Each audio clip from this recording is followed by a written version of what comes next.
किसी ने मुझे पूछा कि लास्ट 15 डेज में हमें कैसे प्रिपरेशन करनी चाहिए, हमारी स्ट्रेटजी क्या होनी चाहिए। तो देखिए, सबसे पहले मैंने लास्ट वीडियो में आपको बताया था कि जो गेट एग्जामिनेशन है वो 6 ऑफ फेब को है। तो उससे पहले आपको जो 10 डेज बचे हैं उसको आपको 3 पार्ट में डिवाइड करना है। आई होप कि आपने उस तरीके से आप कर रहे होंगे और अच्छे से रिवीजन कर रहे होंगे।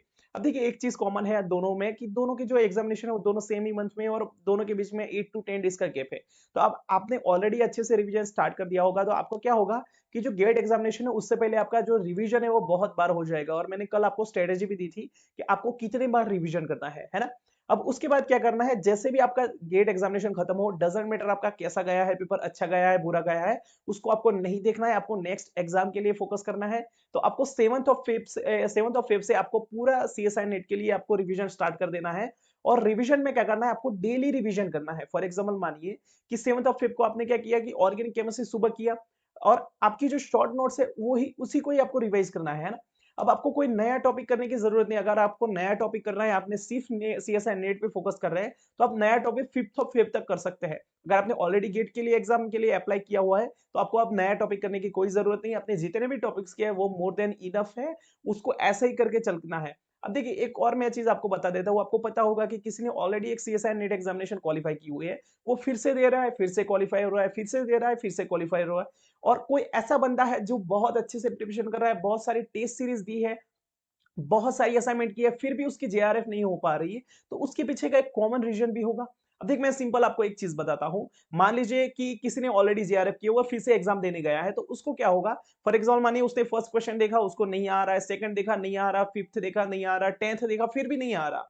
तो अब क्या करेगा, वो पैनिक नहीं हो जाएगा। जबकि जो फ्रेशर बंदा है वो क्या करेगा, 2-3 क्वेश्चन नहीं आएगा वो पैनिक हो जाएगा कि मुझे कुछ नहीं आता, कुछ नहीं आता।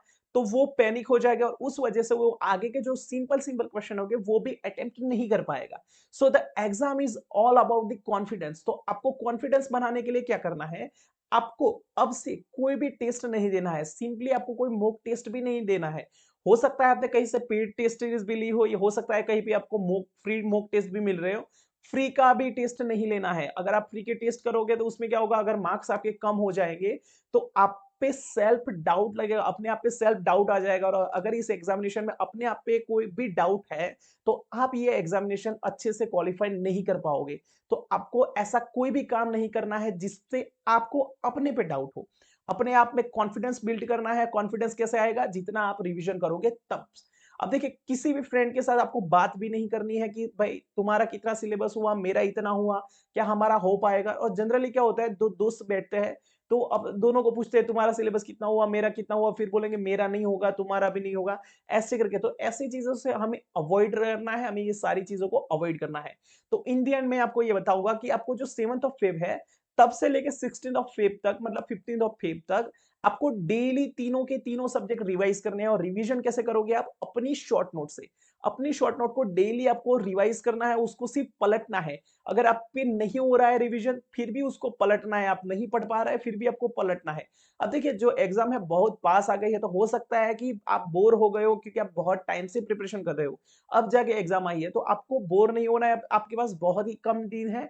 तो उस उन दिनों में ही आपको ये सब रिवीजन कर देना है। तो अगर आप 7th ऑफ फेब से 15th ऑफ फेब तक अगर एटलीस्ट 8 to 10 टाइम्स रिवीजन करके जाओगे एग्जाम में, तो वो आपके पास जो लेवल, जो मोटिवेशनल लेवल होगा, जो आपके पास जो कॉन्फिडेंस लेवल होगा, अलग लेवल पे होगा। और अगर आप सेल्फ कॉन्फिडेंट हो तो आप ये जो एग्जामिनेशन वो सिंपली क्वालिफाई कर लोगे। ठीक है, तो wish you all the best for your examination. Thank you.